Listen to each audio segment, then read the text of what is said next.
Hello मित्रांनो, तुमच्या Marathi Dick चॅनलवर स्वागत आहे। मी तुम्हाला मराठी डिक चॅनलवर रोज नवीन इंग्रजी शब्द शिकवणार। तर चला समय नसण्या करता आजच्या व्हिडिओमध्ये शिकूया इंग्रजी शब्द। मोरओव्हर।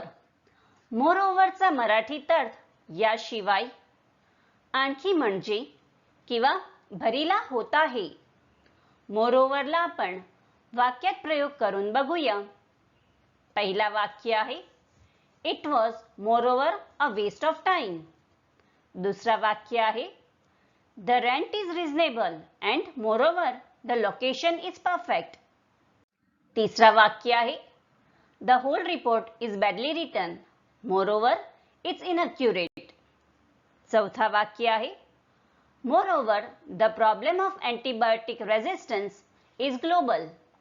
फ्रेंड्स, व्हिडिओला लाईक, शेअर आणि कमेंट करायला विसरू नका आणि चॅनलला सबस्क्राइब करा। Thank you.